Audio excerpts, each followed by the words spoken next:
ಪ್ರತಿಯೊಂದು ಚಕ್ರಗಳು ಪಂಚಭೂತಗಳ ಜೊತೆ ಸೇರ್ಕೊಂಡಿದೆ. ಪಂಚಭೂತ ಯಾವುದು? ನೀರು, ಗಾಳಿ, ಬೆಂಕಿ, ಆಕಾಶ, ಗಾಳಿ, ನೀರು, ಭೂಮಿ. ಸೊ ಈ 5 ಪಂಚಭೂತಗಳು 7 ಚಕ್ರಗಳಿಗೆ ಕನೆಕ್ಟ್ ಆಗಿದೆ. ಪ್ರತಿಯೊಂದು ಚಕ್ರವು ಮಂತ್ರಗಳಿಗೆ ಕನೆಕ್ಟ್ ಆಗಿದೆ. ಲಂ, ವಂ, ರಂ, ಯಂ, ಹಂ, ಓಂ ಹೀಗಂತ ಮಂತ್ರಕ್ಕೆ ಕನೆಕ್ಟ್ ಆಗಿದೆ. ಇದು ದೊಡ್ಡ ಸಬ್ಜೆಕ್ಟ್. ಇದು ಈ ಕುಂಡಲಿನಿ ಕ್ರಿಯಾಯೋಗ ಅಂತ ಅನ್ನೋದು. ಇದಕ್ಕೆ ಅಂತಲೇ ಸೆಪರೇಟ್ ಆಗಿ ನೀವು ಕಲಿತಾಗ ತುಂಬಾ ಡೀಟೇಲ್ ಆಗಿ ಹೇಳ್ಕೊಡೋಕೆ ಸಾಧ್ಯ. ಈ ಮಂತ್ರಗಳನ್ನು ಉಚ್ಚಾರಣೆ ಮಾಡಿದ್ರೆ ಕುಂಡಲಿನಿ ತನ್ನ ಜಾಗದಿಂದ ವೈಬ್ರೇಟ್ ಆಗಿ ಅದು ಈ ಸುಷುಮ್ನ ನಾಡಿ ಅಂತ ಏನು ಹೇಳ್ತೀವಿ, ಆ ಸುಷುಮ್ನ ನಾಡಿ ಮೂಲಕವಾಗಿ ನಿಮ್ಮ ಸಹಸ್ರಾರ ಚಕ್ರಕ್ಕೆ ಬಂದು ಭಗವಂತನ ಜೊತೆಗೆ ಸೇರುತ್ತೆ. ತಪ್ಪಾಗಿ ಅರಿವಿಲ್ಲದೆ ವಿಡಿಯೋಗಳನ್ನು, ಪುಸ್ತಕಗಳನ್ನು ನೋಡಿಕೊಂಡು ಗಂಟೆಗಟ್ಟಲೆ, ವಾರಗಟ್ಟಲೆ ಕಣ್ಣು ಮುಚ್ಚಿಕೊಂಡು ಧ್ಯಾನ ಮಾಡ್ತಾ ಇದ್ರೆ ಈ ಕುಂಡಲಿನಿ ಇಡಾ ನಾಡಿ ಅಥವಾ ಪಿಂಗಳ ನಾಡಿಗೆ ಹೊರಗೆ ಬಂದ್ಬಿಡುತ್ತೆ, ಸುಷುಮ್ನ ನಾಡಿಗೆ ಹೋಗಲ್ಲ. ಇದೇನಾಗಿದೆ ಅಂತಂದ್ರೆ ನೋಡಿ, ಇಲ್ಲಿ ಈ ಮಧ್ಯದಲ್ಲಿರೋ ಗೆರೆ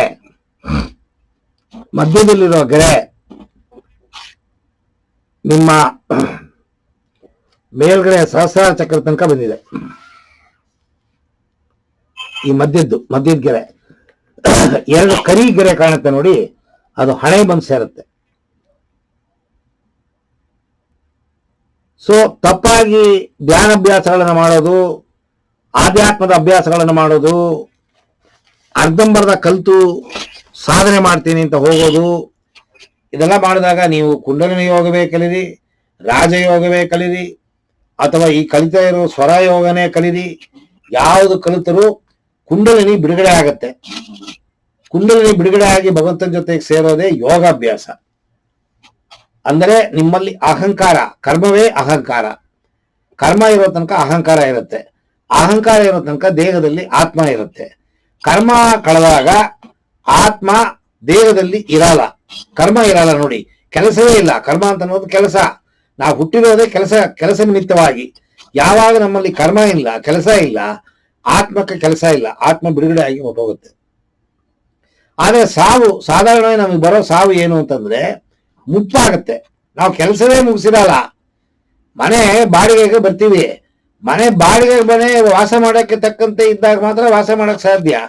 ಮನೆಯೇ ಸರಿ ಇಲ್ಲ, ಹಿಡಿದು ಬೀಳುತ್ತೆ, ಕುಸ್ಕೊಳತ್ತೆ ಅಂತಂದ್ರೆ ಅಲ್ಲಿ ವಾಸ ಮಾಡಕ್ಕಾಗಲ್ಲ. ಹಾಗೆ ಈ ಆತ್ಮ ತನ್ನ ಕೆಲಸಗಳನ್ನ ಮುಗಿಸ್ಕೊಳ್ಳೋದಕ್ಕೆ ಒದ್ದಾಡುತ್ತೆ, ಆದ್ರೆ ದೇಹದಲ್ಲಿ ಶಕ್ತಿ ಇರಲ್ಲ. ಶಕ್ತಿ ಏನತ್ತೆ, ವಯಸ್ಸಾಗೋಗುತ್ತೆ, ಮುಪ್ಪು, ರೋಗ ಬಂದ್ಬಿಡುತ್ತೆ, ಬೆಡ್ ರಿಡನ್ ಆಗೋಗ್ತೀವಿ. ಆವಾಗ ಇದಕ್ಕೆ ಕೆಲಸ ಮಾಡಕ್ಕಾಗ್ದೇನೆ ಆತ್ಮ ದೇಹದಿಂದ ಬಿಡುಗಡೆ ಆಗೋಗುತ್ತೆ. ಅದು ಸಾವು, ಅದು ಮುಕ್ತಿ ಅಲ್ಲ. ತಿರುಗಿ ಇನ್ನೊಂದು ದೇಹವನ್ನು ಹುಡುಕಿ ತನ್ನ ಕೆಲಸವನ್ನ ಮಾಡೋದಕ್ಕೆ ಪ್ರಯತ್ನ ಮಾಡುತ್ತೆ. ಸೊ ಇಲ್ಲಿ ಒಳಗಡೆ ಏನು ಸ್ಟೋರೇಜ್ ಆಗಿದೆ ಅದು ಪೂರ್ತಿ ಕಳೆಯೋ ತನಕ ಸಾವು ಹುಟ್ಟು, ಸಾವು ಹುಟ್ಟು, ಸಾವು ಹುಟ್ಟು, ಇದು ಕಂಟಿನ್ಯೂಸ್ ಆಗಿ ನಡೀತಾನೆ ಇರುತ್ತೆ. ಇದು ಯಾವಾಗ ಈ ಸಾವು ಹುಟ್ಟು ನಿಲ್ಲಬೇಕು ಅಂತಂದ್ರೆ ನಿಮಗೆ ಅರಿವು ಬರಬೇಕು. ಅರಿವು ಯಾವಾಗ ಬರುತ್ತೆ ಅಂತಂದ್ರೆ ಪೆಟ್ಟು ಬಿದ್ದು ಅರಿವು ಬರುತ್ತೆ.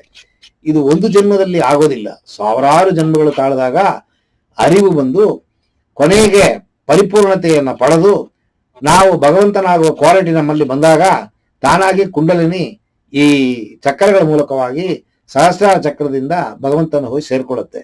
ಇದು ಸಾವಿರಾರು ಜನ್ಮ ಬೇಕು. ಈ ಲೋಕದಲ್ಲಿ ದುಃಖವೇ, ಯಾರಿಗೂ ಸಂತೋಷ ಇಲ್ಲ. ಕಾಫಿ ಕುಡಿಯೋದು, ಟೀ ಕುಡಿಯೋದು, ಹೆಂಡರ ಜೊತೆ ಮಲ್ಕೊಳ್ಳೋದು, ಏರೋಪ್ಲೇನಲ್ಲಿ ಹೋಗೋದು, ಇದೆಲ್ಲ ಕ್ಷಣ ಮಾತ್ರದ ಸಂತೋಷಗಳು. ಪರ್ಮನೆಂಟ್ ಸಂತೋಷ ಯಾವುದು ಅಂತಂದ್ರೆ ಭಗವಂತನ ಜೊತೆಗಿರೋದು. ಈ ಸತ್ಯ ನಮಗೆ ಗೊತ್ತಿಲ್ಲ.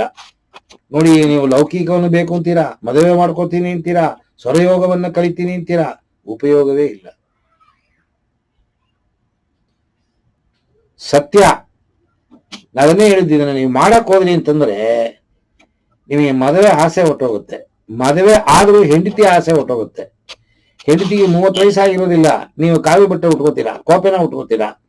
ನಾನು 3-4 ಸತಿ ಮನೆಬಿಟ್ಟು ಹೋಗಿದ್ದೀನಿ ನಾನು. ಅದಕ್ಕೆ ಮದುವೆ ಆದವರು ಈ ತರದ ಅಭ್ಯಾಸಗಳನ್ನೆಲ್ಲ ಮಾಡಕ್ ಹೋಗ್ಬಾರ್ದು. ಅಂದ್ರೆ ನಿಮ್ಮ ಕರ್ಮವೇ ಸಂಸಾರನ ನಿರ್ವಹಣೆ ಮಾಡೋದು. ಅಮ್ಮ ಅಪ್ಪನ ನೋಡ್ಕೊಳ್ಳೋದು, ಅಣ್ಣ ತಮ್ಮಂದ್ರ ನೋಡ್ಕೊಳ್ಳೋದು, ಹೆಂಡತಿ ನೋಡ್ಕೊಳ್ಳೋದು, ಅಕ್ಕ ತಂಗಿಯರ ಜೊತೆಗಿರೋದು, ಲೋಕದ ಜೊತೆಗಿರೋದು, ಸಮಾಜದ ಜೊತೆಗಿರೋದು, ಇದು ನಿಮ್ಮ ಕರ್ಮ ಅಂತ ಭಗವಂತ ನಿರ್ಣಯ ಮಾಡಿ ನಿಮಗೆ ಮದುವೆ ಮಾಡಿಸ್ತಾ. ಕರ್ಮ ಮದುವೆ ಮಾಡಿ ಕರ್ಮ ಮಾಡಯ್ಯ ಅಂತ ನಿಮಗೆ ಕರ್ಮ ಇದೆ. ಮದುವೆಯನ್ನು ಮಾಡ್ಕೊಂಡ್ಬಿಟ್ಟು ನೀವು ಧ್ಯಾನ ಮಾಡ್ತೀನಿ ಯಾರೋ ಹೇಳ್ಕೊಟ್ರು, ಲಕ್ಷಗಟ್ಟಲೆ ಆಕಾಶದಿಂದ ಸುರಿಯತ್ತಂತೆ, ರಿಸಾರ್ಟ್ ಕಟ್ಬೋದಂತೆ, BMW ಕಾರ್ ತಗೋಬೋದಂತೆ ಸ್ವರಯೋಗ ಓದಿದ್ರೆ.